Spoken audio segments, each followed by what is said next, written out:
এই জন্য আমার বাবাজিরা, আবার একজন ইমানদার ব্যক্তি যখন দুনিয়া ছেড়ে চলে যাবে, ইমানদার ব্যক্তি যখন দুনিয়া থেকে বিদায় হয়ে যাইব, ইমানদার ব্যক্তিটার জন্য যখন তার আপনজনেরা কান্নাকাটি করব রে, ইমানদার ব্যক্তিটার জন্য যখন কান্নাকাটি করব, আল্লাহর ফেরেশতারা ডাক দিয়া বলবে, আল্লাহর বান্দা রে, ও আল্লাহর বান্দা, বলো না তোমার আপনকে। সেই ইমানদার ব্যক্তিটা কোনো কথা বলবে না, কারণ ইমানদার ব্যক্তির কয়েকটা গুণ রয়েছে। কথা বলবে কম, ঘুমাবে কম, খাবার খাবে কম, তিনটা গুণ রয়েছে।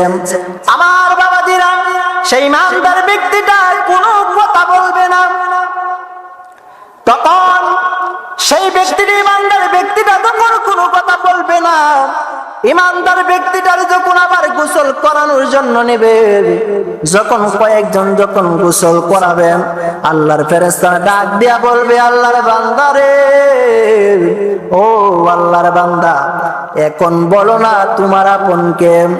সেই ইমানদার ব্যক্তিটা কোনো কথা বলবে না, ফেরেশতা শুধু প্রশ্ন করে যাবে, সেই ইমানদার ব্যক্তিটা কোনো কথা বলবে না, চুপ হয়ে থাকবে। আবার সেই ব্যক্তিটার যখন কাফন পরানো শুরু কইরা দিব, তখন আল্লাহর ফেরেশতারা ডাক দিয়া বলবেন, এ আল্লাহর বান্দা রে, ও আল্লাহর বান্দা, বলো না তোমার আপনকে। সেই ইমানদার ব্যক্তিটা কোনো কথা বলবে না, চুপ হয়ে থাকবে। আবার যখন সেই ইমানদার ব্যক্তিটার যখন আবার সুন্দরভাবে যখন কাপড় পরাইয়া জানাজার মাঠে যখন চারজনে চার কাঁধে কইরা আস্তে আস্তে কইরা জানাজার মাঠে যখন নিয়ে যাইব রে, সেই সময় আল্লাহর ফেরেশতারা ডাক দিয়া বলবেন, আল্লাহর বান্দা রে, ও আল্লাহর বান্দা, বলো না তোমার আপনকে। তুমি তো কোনো জায়গার মধ্যে কোনো কথা বলতেছো না, এই জায়গার মধ্যে বলো না তোমার আপনকে। সেই সময় সেই ইমানদার ব্যক্তিটা কোনো কথা বলবে না, চুপ হয়ে পড়ে থাকবে। আবার সেই ইমানদার ব্যক্তিটারে যখন জানাজার মাঠে যখন নিব, তখন জানাজার মাঠে যখন সারিবদ্ধ হইয়া এমনি ভাবে যখন তার জানাজার নামাজ পড়া শুরু কইরা দিব রে, সেই সময় আল্লাহর ফেরেশতারা ডাক দিয়া বলবেন, আল্লাহর বান্দা রে,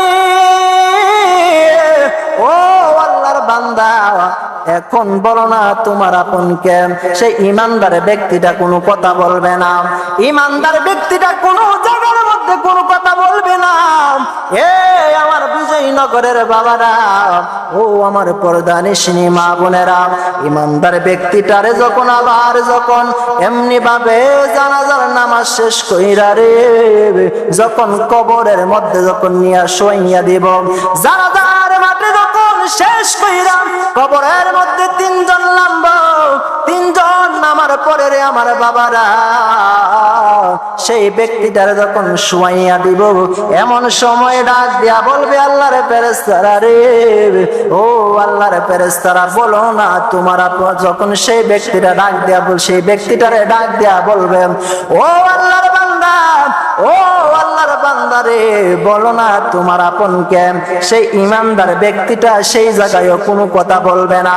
আবার যখন তিনজনে যখন ওইটা চলে আসবো, উঠে চলে আসার পরে যখন মাটি যখন দিতে থাকবে, যখন মাটি দিয়া সকল লোক যখন আস্তে আস্তে আস্তে আস্তে কইরা উপরের মধ্যে চলে আসবো রে, এ আমার বিজয়নগরের বাবারা, এমন ভাবে চতুর্দিক দিয়ে অন্ধকার আর অন্ধকার হইয়া পইরা থাকবো। সেই সময় তখন সেই লোকটা কে জিজ্ঞাসা করবে, আল্লাহর বান্দা, ও আল্লাহর বান্দা গো, বলো না তোমার আপনকে।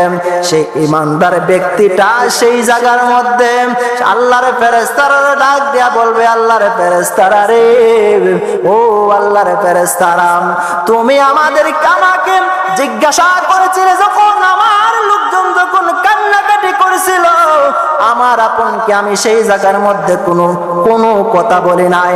আবার যখন আমার জন্য যখন মানুষ যখন জানাজার মাঠে আসছিল, আমার যখন কাফন করছিল, আমার যখন দাফন করছিল, এমন ভাবে আমার যখন তারা সর্বদিক দিয়ে আমাকে বিদায় দিতে লাগলো, সেই সময় তুমি আমাকে জিজ্ঞাসা করছিলে আমার আপনকে, আমি সেই জায়গার মধ্যে কোনো কথা বলি নাই কেন জানোনি? ফেরেশতারা ডাক দিয়া বলবে, কেন তুমি কোনো কথা বলো নাই?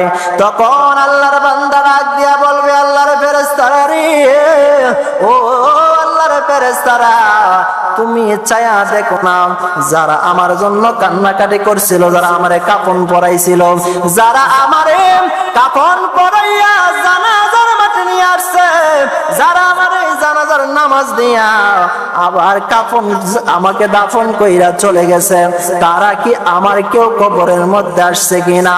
আল্লাহর ফেরেশতারা ডাক দিয়া বলবে, আল্লাহর বান্দা রে, ও আল্লাহর বান্দা, না না, কেউ আসে নাই।